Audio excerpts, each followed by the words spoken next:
Assalamualaikum warahmatullahi wabarakatuh. Selamat pagi sahabat. Kembali saya Ilham Duanta menemani Anda di kesempatan pagi hari ini, Sabtu tanggal 11 Desember 2021.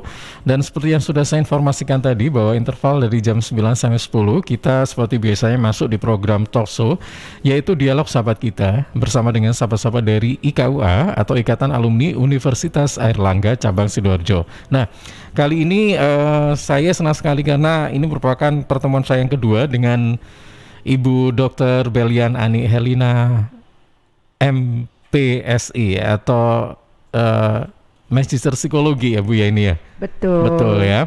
Selaku juga sebagai Sekretaris IKA UNER Sidoarjo dan aktif sebagai Master Trainer di BNSP. Baik, kita sapa. Assalamualaikum, selamat pagi Ibu Berlian. Waalaikumsalam. Apa kabar Ibu Berlian? Alhamdulillah selalu sehat. Sehat ya? Amin. Oke, senang sekali kalau kedatangan Ibu Berlian ini karena orangnya sepertinya aktif begitu ya. Ini dilihat dari ketika jadi bintang atau narasumber, bintang tamu atau narasumber itu selalu datang lebih awal ya Bu ya. Berarti ini kan sangat prepare gitu loh, maksudnya seperti itu gitu orangnya gitu kan. Nah, Ibu Berlian, saat ini kita bicara tentang dokter sebagai sahabat difabel ya. Betul. Oke, ini sebagai sahabat ya begitu ya. Kalau sahabat itu kan berarti satu profesi di mana itu sangat akrab gitu kan. Betul. Iya kan. Tapi saya ingin tahu sebenarnya antara perbedaan difabel sama disabilitas itu apa sih Bu? Sebenarnya iya. awalnya dulu sih sebenarnya. Biar kita nggak keliru persepsi ya. Kalau difabel itu kan memang ada keterbatasan ya, tetapi masih belum ada kecacatan seperti itu. Jadi keterbatasan untuk beraktivitas seperti layaknya orang-orang lain. Tetapi kalau yang sudah disabilitas kan ada gangguan akomodasi dengan lingkungannya. Misalnya kayak kita sebut kayak misalnya tunarungu, tunawicara atau apa, itu termasuk apa Bu? Tergantung. Kalau tidak ada kecacatan itu bisa difabel ya. Oke. Ya, kalau sudah ada kecacatan itu masuk disabilitas. Oke, nah ini kan kita persempit hanya difabel saja ya, iya kan? Jadi ini tadi kategori yang termasuk difabel itu mereka yang kondisinya belum ada kecacatan, tapi memang ada kekurangan dalam mungkin hambatan atau dalam beradaptasi dengan lingkungan, nah kayak gitu-gitu. Kalau autis ini bisa dikategorikan, bisa dimasukkan ke difabel ya Bu ya. Oke, nah ini sahabat ya, jadi kalau selama ini ada istilah-istilah yang mungkin kita agak bingung gitu ya, ada disabilitas, ada difabel dan sebagainya. Nah, sudah dijelaskan oleh Dokter Belian gitu ya. Nah, ini dokter sebagai sahabat difabel, tentunya yang selama ini kita tahu, dokter ini kan tidak hanya bertindak melakukan tindakan medis ya, tapi juga karena ini ada konteks sahabat, itu berarti harus bertindak sebagai seorang psikolog mungkin ya Bu ya, karena sisi dari psikisnya ini juga harus kita sentuh gitu kan. Sahabat itu kan biasanya tempat curahan hati gitu kan, sebagai tempat sharing dan sebagainya. Nah, itu juga mungkin sangat penting untuk bagaimana agar kaum difabel ini jadi percaya diri kan begitu ya Bu ya. Betul. Nah, akan banyak hal yang nanti akan saya tanyakan, tapi yang pertama itu saya ingin menanyakan tentang sebenarnya bagaimana sih untuk meningkatkan kualitas hidup dari penyandang disabilitas atau kita sebut sebagai difabel ini, karena setiap manusia pasti dong tidak ingin dilahirkan seperti itu gitu ya Bu ya. Saya tidak menyebut itu kekurangan, tapi mungkin ada sedikit perbedaan yang membuat mereka juga kadang-kadang insecure ya kan. Padahal kita tidak, kalau dari Ibu saya yakin pasti itu bukan sebuah hambatan ya. Untuk meraih prestasi itu harus ya, dengan keadaan apapun kita harus kita lakukan. Nah, untuk meningkatkan itu seperti apa ini Bu? Ya, saya cerita dulu ya Mas ya. Boleh, silakan. Sebenarnya ini berkaitan dengan pendidikan dokter selama di Surabaya itu sudah 108 tahun ya. Kita ini kepingin bangkit dan berkolaborasi dengan negeri, terutama saat pandemi ini gitu ya. Jadi kita ambil tema pada saat yang bakti sosial itu adalah berkreasi dengan difabel dan bersahabat dengan difabel. Kaitan ini dengan bakti sosialnya, kita sebagai dokter di 108 tahun pendidikan dokter di Surabaya gitu ya. Tadi Masnya menanyakan bagaimana sih caranya gitu ya. Tentunya kita ini di dalam pelayanan kesehatan, sahabat di dalam pelayanan kesehatan ya. Kemudian kita sebagai dokter melayani mereka yang difabel dengan sebaik-baiknya, dengan apalagi di saat pandemi ini semuanya serba keterbatasan. Tetapi keterbatasan itu tidak menutup kemungkinan kita semakin bisa berpikir lebih tidak terbatas lagi, begitu kan? Iya. Ya, itu intinya. Kemudian sebagai masyarakat tentunya kita menolong, kalau mereka membutuhkan pertolongan kita lebih menolong mereka. Kemudian misalnya dalam kaitan dengan pelayanan di publik ya, misalnya ada persalinan gitu ya, yang ini berkaitan dengan kecacatan dan sebagainya gitu ya, lebih cepat untuk aktenya dibantu seperti itu. Itu kan pelayanan publik ya. Ya seperti itu. Itulah contoh-contoh konkretnya seperti itu. Oke, jadi ada latar belakang yang dilakukan oleh sahabat-sahabat dari IKUA, khususnya para dokter yang ada di sana, itu dengan cara bisa melakukan misalnya bakti sosial dan sebagainya ya. Nah, sebagai salah satu caranya itu adalah tadi sudah diaplikasikan, misalnya memberikan dukungan bagi mereka ya. Ini satu diantaranya itu tadi ada banyak ini ya Bu ya, tempat yang dikunjungi ya sebagai bentuk bakti sosial sahabat-sahabat dari Ikatan Alumni gitu kan, khususnya para dokter gitu kan. Nah, ini satu diantaranya juga itu adalah 108 titik Mas, karena 108 kita melakukan di 108 titik bakti sosial kepada sahabat-sahabat kita difabel di berbagai tempat. Ya, kemarin itu khusus difabel ya Bu ya, memang ya, dikhususkan difabel itu ada 108 titik memang ya. Iya, kita melakukannya. Ada kemarin teman saya yang di Madiun, 1 hari sebelumnya kita juga melakukan di Sidoarjo juga gitu. Kegiatannya apa saja sih Bu? Kalau yang kita lakukan di Sidoarjo kemarin, kita mengunjungi sekolah luar biasa di Tulangan. Kemudian kita memberikan support alat-alat yang diperlukan mereka itu apa gitu ya, kebutuhannya apa gitu. Misalnya ada kursi roda, ular tangga, kaca cermin untuk yang berlatih berbicara, dan banyak lagi gitu, bola-bola untuk gerakan motorik, kalau ada trampolin seperti itu.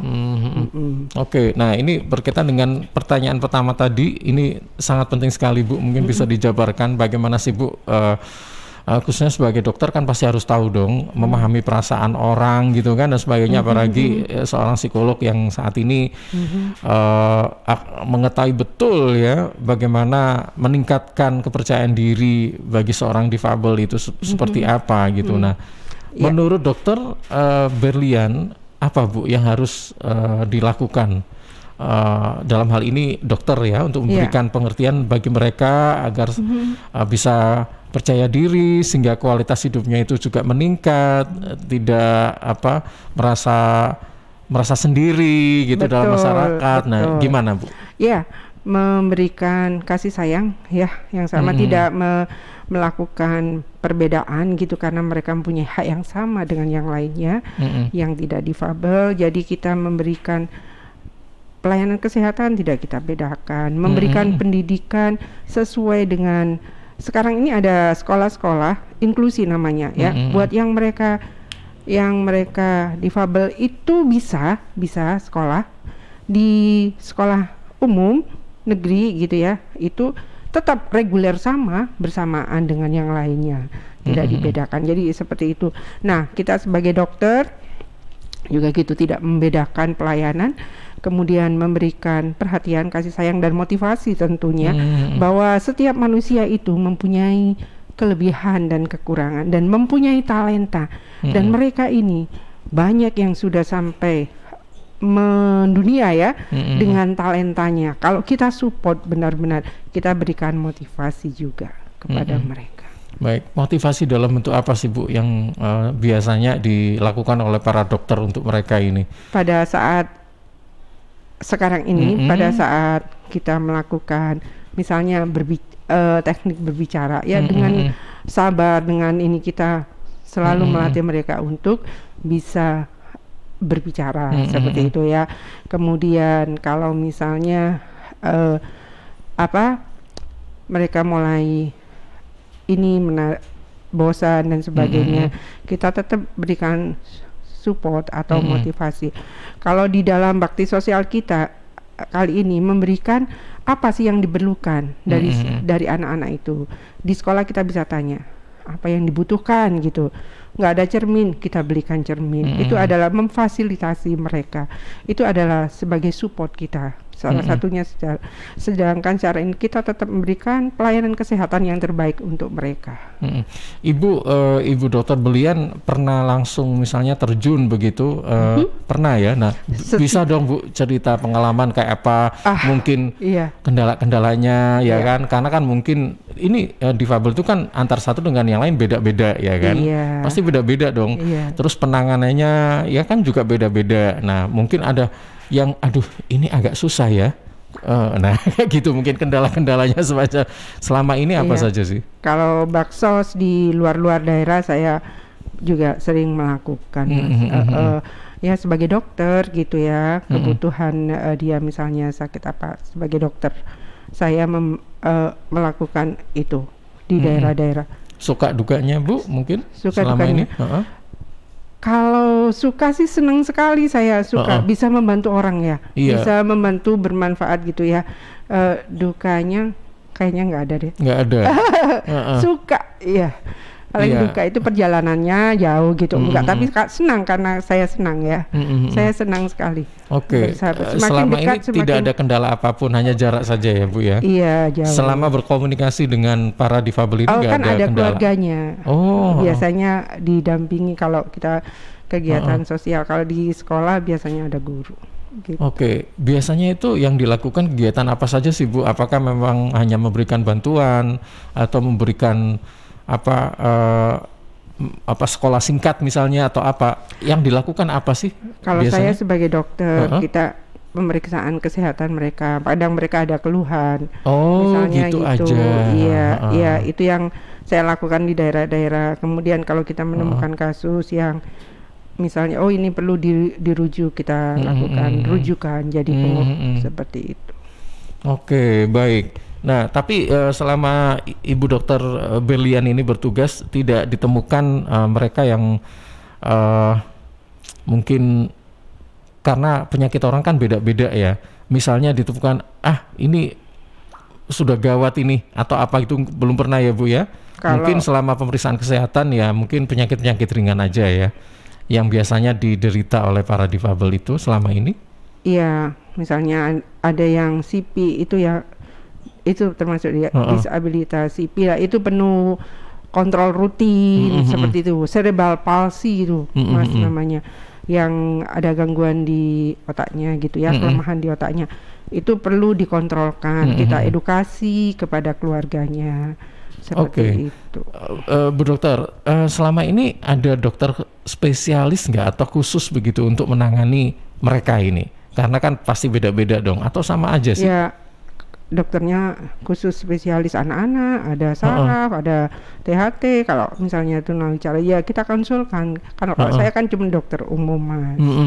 Ya itu misalnya kita konsulkan biasanya di tumbuh kembang dan sebagainya. Jadi selama ini apa yang dilakukan oleh rekan-rekan dari IKUA, khususnya dokter ini juga menerjukan dokter spesialis untuk mereka gitu ya Bu ya? Biasa kalau ini kan bakti sosial saat ini kami hanya saat ini ya melakukan kegiatan sosial di 108 titik itu bertemakan untuk difabel. Nah, kalau misalnya sehari-hari itu setiap dokter pasti kalau menemukan kasus ya dirujuk. Kalau misalnya tidak bukan ini ya, menemukan ya pasti dirujuk gitu, tumbuh kembang.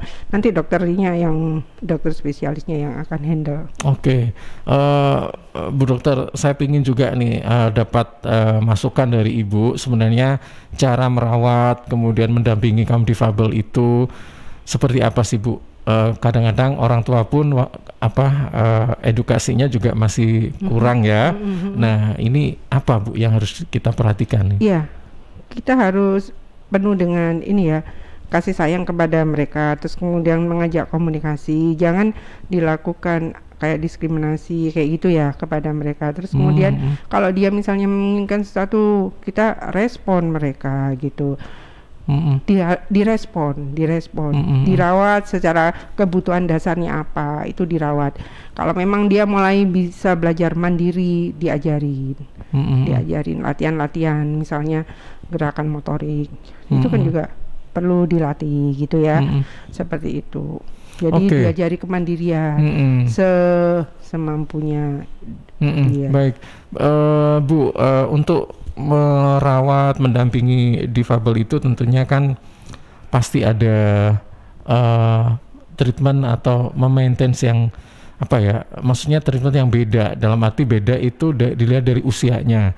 Kadang-kadang mungkin ada perbedaan kita merawat mereka yang berusia balita dengan mereka yang mungkin usia sudah duduk di bangku SMP atau SMA. Nah, itu kalau menurut Bu Dokter memang ya harus ada perbedaan atau sama saja sebenarnya sih?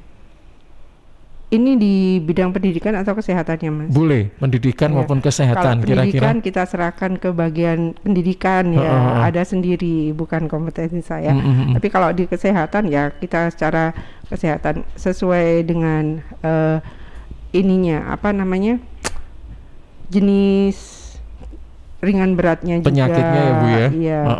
Kemudian bagian apa, jadi dia misalnya di tunawicara atau di yang mana gitu ya, itu disesuaikan gitu.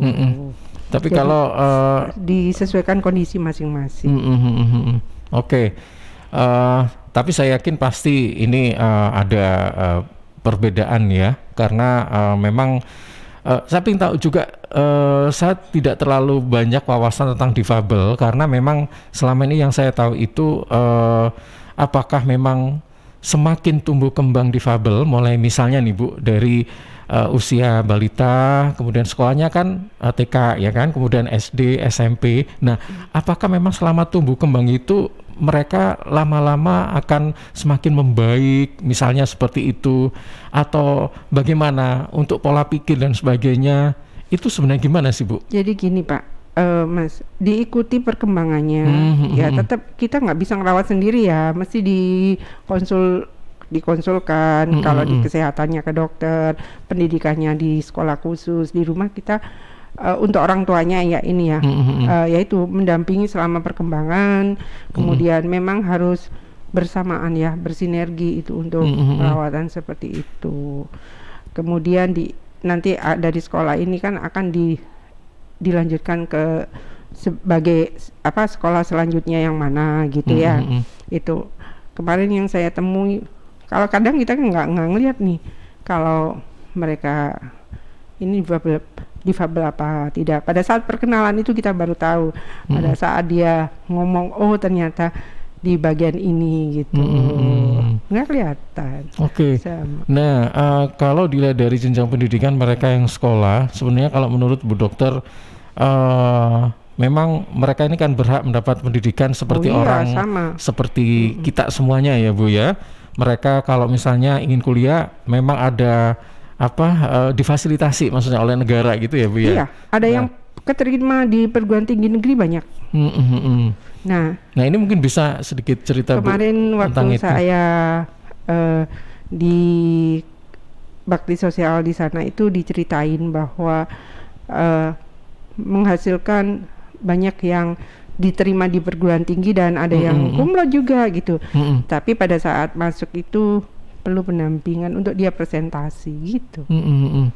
Saya kalau yang di pendidikan tidak tahu terlalu banyak, tetapi pada saat kegiatan sosial kan kita bincang-bincang dengan pendampingnya seperti itu. Jadi terus kalau misalnya dilihat dari sisi kesehatan, sebenarnya juga orang-orang dengan difabel itu juga harus mendapatkan fasilitas kesehatan seperti yang lain gitu ya Bu ya. Harus dapat vaksin kayak gitu-gitu juga, iya kan? Dan itu memang harus tetap dilakukan dan orang tua juga harus tahu seperti itu ya Bu ya. Sebenarnya ada treatment tertentu nggak ya kalau misalnya semakin lama dengan obat dengan apa dan sebagainya agak sedikit berkurang begitu Bu? Maksudnya penyakitnya tergantung ringan beratnya dan progres perkembangan itu kan tergantung bagaimana yang lainnya ini mendukung apa tidak ya. Kalau untuk ini, nah kalau penyakitnya CP berat gitu ya beda kan dengan yang ringan-ringan gitu. Intinya kalau misalnya kita ikhtiar terus dan sebagainya, insya Allah mungkin paling bisa tidak, ya Bu ya. Mereka bisa mandiri ya, kemudian bisa kita tingkatkan potensi mereka dengan talentanya dan kesehatannya kita yang perhatikan dengan pelayanan. Selama ini Bu Dokter Berlian, mereka ini talenta di bidang apa saja sih Bu selama ini? Yang kemarin saya temui sendiri, namanya Ananda, di kelas 11 di SMA 1 Ngedangan. Itu dia pemenang bela diri tingkat internasional. Ini laki-laki ya? Laki-laki. Ada juga perempuan ya. Itu juga dia berhasil di magister S2 di bisnis juga. Kalau Angki pernah dengar Angki ya? Belum dokter. Iya, nanti bisa dilihat di ini, Angki Yustitia. Itu namanya? Ya, Angki Yudhistia itu dia itu dapat beasiswa S2 dan kemudian dia membuat suatu entrepreneur khusus untuk orang-orang disabilitas. Itu juga ada. Kemudian ada juga yang musik di Tunagrahita ya, musik jazz sampai di Chicago itu juga ada, yang Indonesia sampai di luar negeri ya. Ada lagi yang bahasa isyarat, itu anaknya siapa itu? Saitapi namanya. Surya Ray Saitapi, putranya aktor itu ya, Ray Saitapi Dewi Yul itu ya. Kalau nggak salah namanya Surya itu. Itu Surya jadi kayak translator gitu ya Bu ya? Dia mengajari, tapi dia juga sampai ke internasional. Terus ada lagi pemanjat tebing. Siapa itu namanya aku lupa. Terus ada lagi olahraga, musik. Ada yang kemarin tuh anak-anak pingin apa? Fotografer, memotret. Dia kan bahasanya tapi dia bisa di visual, pingin memotret gitu. Ada yang kepingin berenang. Gitu. Iya, Bu Dokter, selama Ibu mungkin juga pernah kan berkomunikasi dengan mereka ya Bu ya? Iya. Pernah ya. Ini sebenarnya komunikasinya biasa saja atau bagaimana sih Bu? Kalau antar para difabel itu mereka saling mengerti ya atau gimana sih? Maksudnya dengan temannya. Kemudian temannya. Mungkin mereka itu kan merasa percaya atau seperti ya masyarakat biasa lah kalau komunikasi, kalau ngobrol kayak gitu-gitu atau gimana? Kemarin sih sama ya. Kalau yang di SMA itu ya saya lihat kemarin ya biasa gitu. Seperti itu. Ada yang pakai bahasa isyarat, ada yang kalau yang pakai bahasa isyarat ini dia melihat bibir. Gerak bibirnya. Jadi seperti itu. Oke. Baik. Satu lagi nih ya, hal yang harus kita perhatikan itu adalah ini ada dua pertanyaan lagi sebelum kita ke iklan. Ibu dokter tadi mengatakan bahwa bagaimana upaya kita untuk membuat mereka itu hidup mandiri, ya kan? Nah, ini yang mulai harus dilakukan dari sekarang oleh orang tua atau mungkin juga mereka yang punya kepentingan dengan tumbuh kembang si para difabel ini apa, Bu? Untuk bisa membuat mereka itu lebih mandiri begitu, Bu? Ya, mereka tetap dibawa ke dunia pendidikan, kemudian mereka diajari untuk kehidupan sehari-hari, misalnya dia bisa lakukan yang minimal yang dia bisa lakukan dilatih gitu ya. Kalau yang difabelkan tidak terlalu ini ya berat gitu ya. Nah itu diajarkan pada mereka, gosok gigi sendiri bisa seperti itu, misalnya pakai alas kaki bisa kan seperti itu. Itu tetap diajarkan, jadi paling tidak mereka mandiri. Sedangkan kalau yang seperti contoh-contoh yang sudah berhasil ya itu mereka mandiri secara finansial juga. Iya kan? Sudah bekerja maksudnya ya. Maksudnya menghasilkan juga ya. Menghasilkan uang ya. Iya kan? Kalau dia dia dengan bekerja atau apalah gitu, berkarya misalnya. Maksudnya berkarya. Ada yang menulis buku, menghasilkan novel. Itu kan juga di rumah dengan misalnya satu tangan gitu ya. Bisa. Oke, jadi cukup.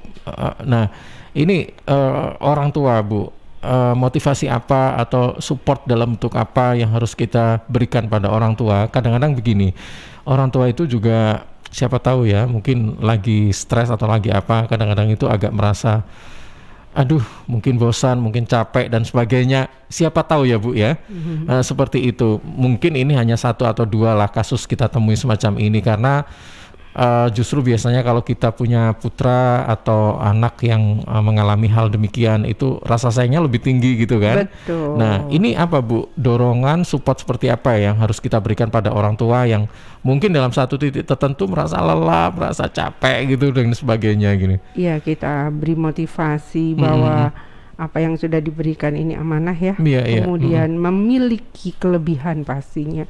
Mari bisa ditingkatkan potensinya, dan siapa tahu ini akan menjadi anak yang luar biasa.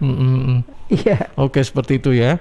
Baik, nanti kita akan coba ngobrol lagi ini tentang prestasi-prestasi yang diperoleh oleh para difabel ya. Tadi kan sekilas Ibu Dokter menyebutkan ternyata ada banyak hal yang sebenarnya bisa diambil celahnya oleh mereka. Jadi penulis lah, atau mungkin yang hobi olahraga bisa jadi apa tadi? Ada perenang, ada kiper, ada kiper. Sepak bola maksudnya futsal. Ya. Futsal. Oh, futsal. Ada. Nah, itu orang Indonesia, Sulaiman. Nah, nanti kita akan berbicara tentang itu ya, Bu ya. Baik, sahabat, tetap bersama kami. Nanti kita akan kembali di dialog sahabat kita bersama dengan Ibu Dr. Belian Ani Helina MPSI ya. Dalam dokter sebagai sahabat difabel. Kami segera kembali setelah beberapa spot berikut ini. Rokok opo ki? Kok putihan? Ya rokok kok, ya murah, ya akeh. Rokok ilegal ki. Masa rokok ilegal iki? Yo ki. Lah awakmu kok roh nek ki rokok ilegal? Rokok ilegal iki gak nek pita cukene. Samen paling roe bandrol kuwi lho. Rokoke kudu enek merek karo nama perusahaane sing terdaftar ndek bea cukai. Lokasi pembuatane ndek kene ya gak enek. Terus ndek kene rokok ilegal iki gak enek gambar karo peringatane teko pemerintah. Berarti rokok ilegal gak resmi no? Aduh ya mesti to Lemul. Rokok ilegal merugikan negara. Mergo ora bayar cukai sing digembangun negara. Walah tutu, sepenting wong-wong gak roh. Loh, gak iso lagi.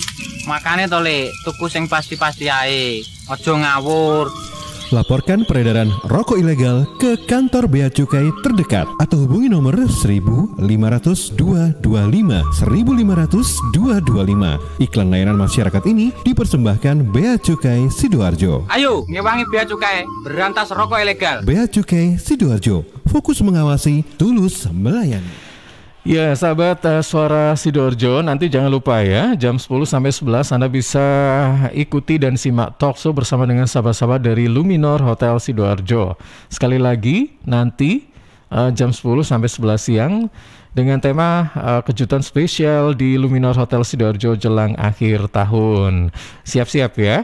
Nah, nanti yang akan bahas ini adalah Ibu Intan Ali selaku General Manager Luminor Hotel Sidoarjo, ada Mas Otnil Reza Al-Syadai, Food and Beverage Manager Luminor Hotel Sidoarjo, serta Frida Amalia selaku Marketing Communication Luminor Hotel Sidoarjo.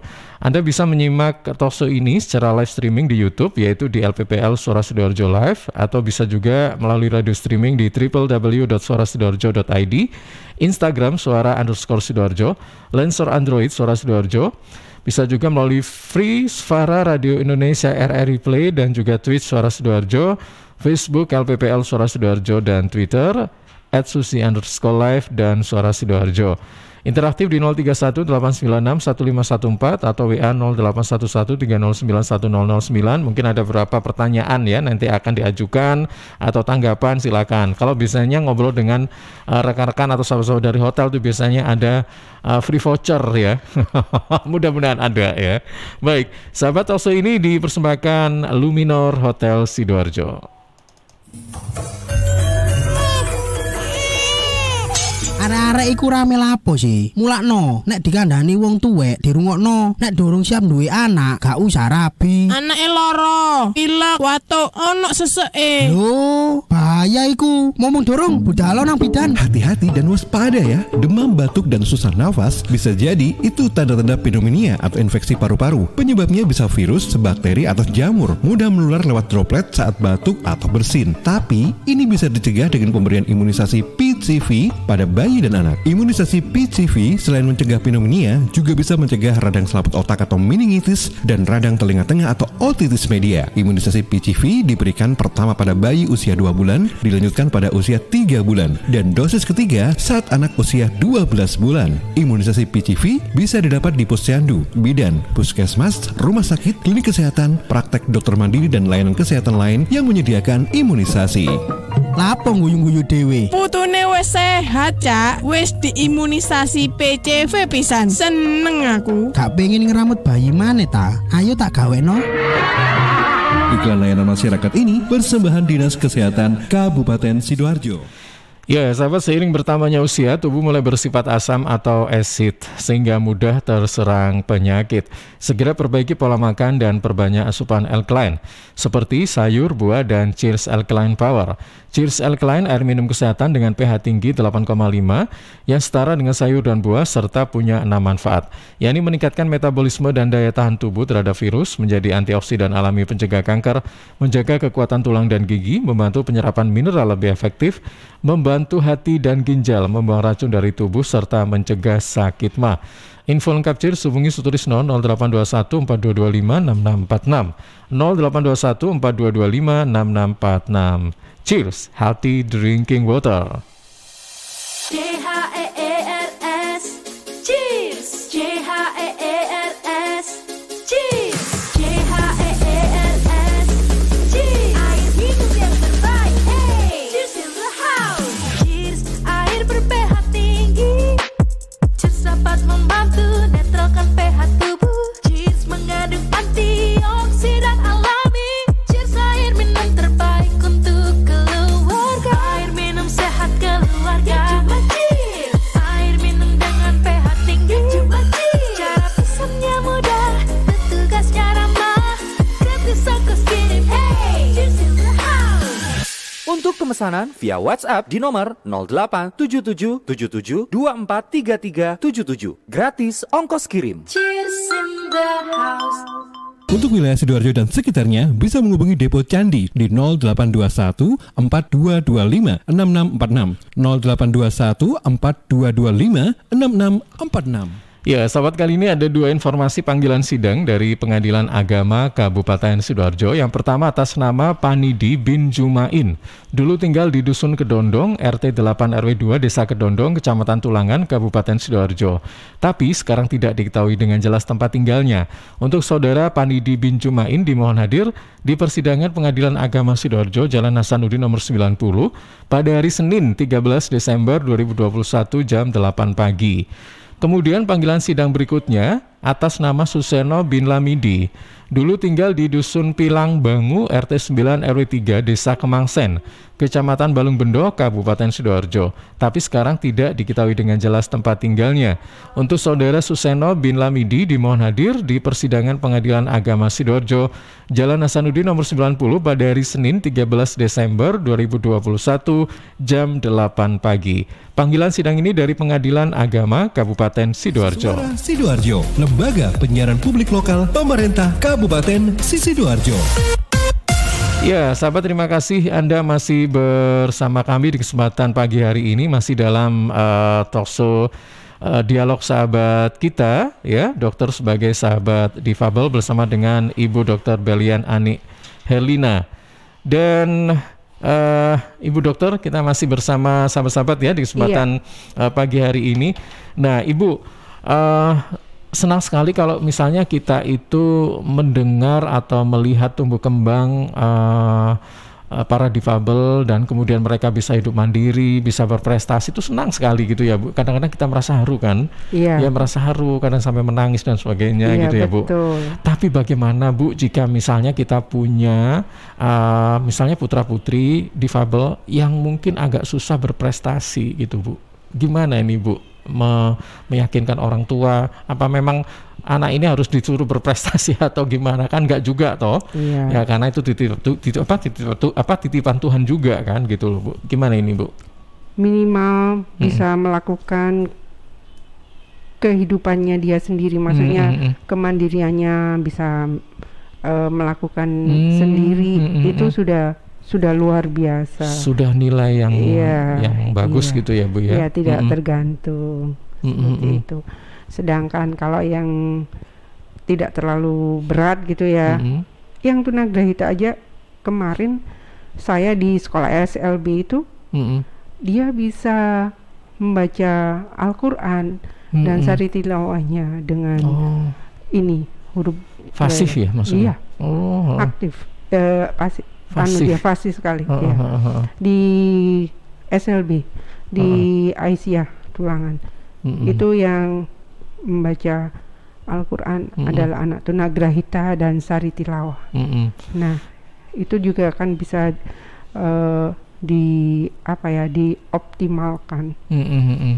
Oke. Jadi kalau misalnya kita punya anggota keluarga difabel ya, memang minimal ya dalam melakukan hal-hal keseharian itu dilakukan secara mandiri, itu saja sudah merupakan suatu yang luar biasa juga ya Bu ya.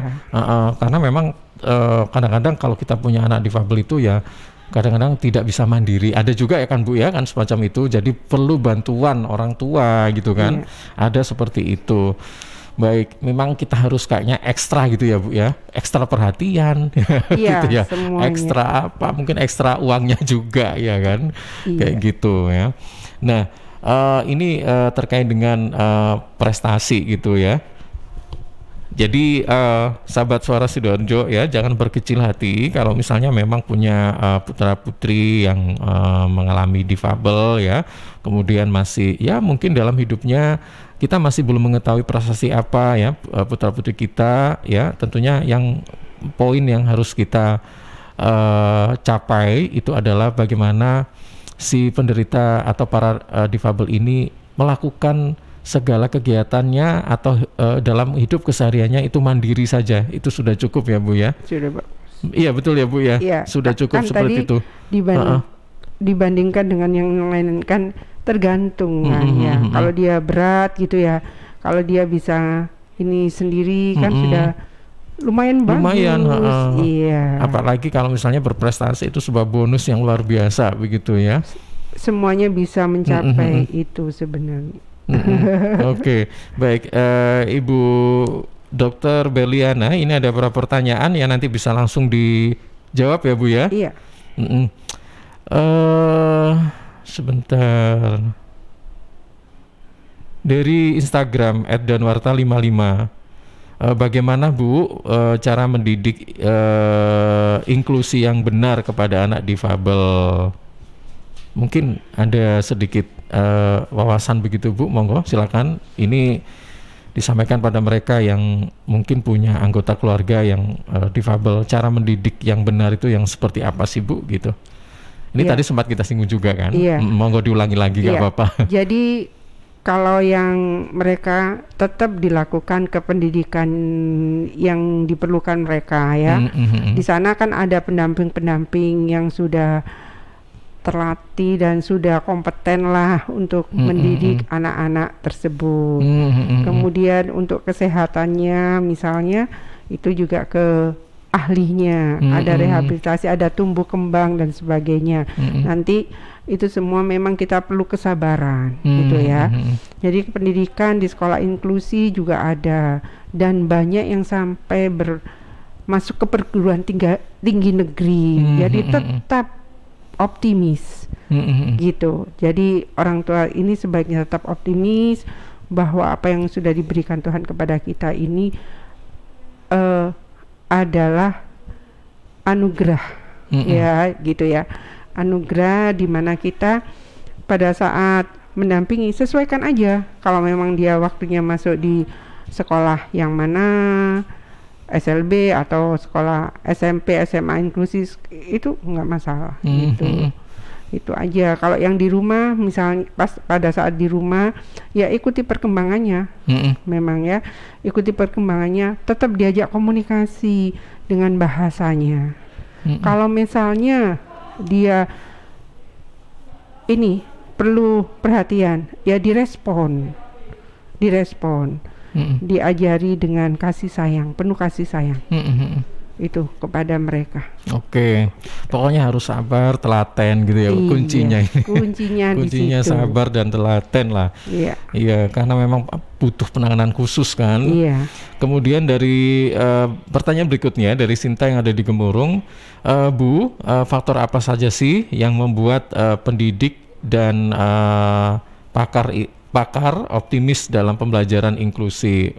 Mungkin gini, faktor-faktor apa sih yang membuat pendampingan atau pengajaran pada difabel itu berhasil? Nah, mungkin semacam itu ya maksudnya. Jadi rasa yakin ya pada kita, karena sudah banyak contohnya, banyak yang berhasil. Artinya itu bisa kita lakukan. Ya, harus yakin bahwa yang mendampingi ini bisa mengantarkan mereka. Keyakinan itu penting ya. Jadi faktornya keyakinan gitu ya. Mindset kita bahwa kita bisa mengantar, jangan putus asa. Tidak ada yang artinya kesuksesan itu kan haknya setiap orang untuk mendapatkan sukses. Bagaimana dia mau mendapatkan sukses itu tergantung kita sendiri. Nah, kalau anak-anak difabel ini bagaimana orang di sekitarnya mengantarkan mereka. Oke, baik. Pertanyaan yang terakhir nih sebelum kita akhiri, dari Twitter Nining Hayu, adakah nilai kehidupan yang bisa kita ambil bila kita memaknai kehidupan dari para difabel ini, khususnya para difabel yang Ibu temui saat acara Baksos? Mungkin makna yang bisa kita ambil dari selama pengalaman Ibu ketika melakukan bakti sosial itu apa ini Bu untuk kita semuanya sebenarnya? Apa yang bisa kita ambil sih Bu? Pelajaran penting apa gitu? Kita harus selalu bersyukur dengan kondisi kita yang ini ya. Kemudian kita masih bisa memberikan manfaat untuk orang-orang yang membutuhkan. Ya, sebagai dokter kita bisa melayani mereka sesuai dengan profesi kita sebagai dokter. Sebagai masyarakat kita memperhatikan mereka untuk bisa maju gitu ya. Bisa kita support dengan kebutuhannya. Baik itu kebutuhan penuh perhatian ya, misalnya untuk hak-haknya dia gitu ya. Kita bantu untuk hal-hal seperti itu. Oke, baik. Ibu yang terakhir ya, sebagai penutup Ibu, nah ini mungkin apa yang bisa kita sampaikan pada pendengar dan penonton Suara Sidoarjo tentang tema kita pada pagi hari ini, dokter sebagai sahabat difabel, monggo silakan. Ya, pada masa pandemi ada keterbatasan, namun di dalam keterbatasan akan membuka pikiran yang tidak terbatas. Keterbatasan bukan penghalang untuk menunjukkan kelebihan dan kesuksesan. Semangat berkarya untuk sahabat-sahabatku difabel. Oke, baik. Nah, memang selama ini kita 2 tahun ini hidup di masa pandemi ya. Jadi perlu kita ketahui bahwa selama pandemi itu ada banyak sekali kegiatan itu yang kita cancel. Iya kan, akhirnya kunjungan seperti Ibu mungkin setiap setahun sekali ada kunjungan bakti sosial kemana, akhirnya dipending, mungkin di cancel kayak gitu ya Bu ya. Tapi itu tidak menutup kemungkinan, tidak menutup niat untuk bisa berbuat baik gitu ya Bu ya. Dan dengan adanya kasus COVID-19 yang saat ini sudah mulai melandai, mungkin sahabat-sahabat dari IKUA ini akan melakukan gebiar lagi untuk aksi-aksi sosial ya mungkin kemana gitu kan. Betul. Jadi ada nanti diagendakan bisa jadi nanti tatap muka ya Bu ya, tidak seperti yang kemarin-kemarin gitu. Baik, Ibu Dr. Belian terima kasih sudah datang ke studio pada kesempatan pagi hari ini dan memberikan wawasan terkait dengan bagaimana kehidupan para difabel ya Bu ya. Dan untuk Anda sahabat yang mungkin punya anggota keluarga yang difabel, sekali lagi jangan berkecil hati ya. Tadi faktor yang membuat berhasil kaum difabel itu menurut Ibu Dr. Beliana itu adalah niat ya, niat dari kita awalnya ya kan, kemudian keyakinan juga, ketelatenan dan kesabaran juga. Ya, seperti itu. Itu yang harus kita pelihara dan kita pertahankan ya Bu ya. Baik, terima kasih Ibu. Selamat pagi dan Assalamualaikum warahmatullahi wabarakatuh. Waalaikumsalam warahmatullahi wabarakatuh.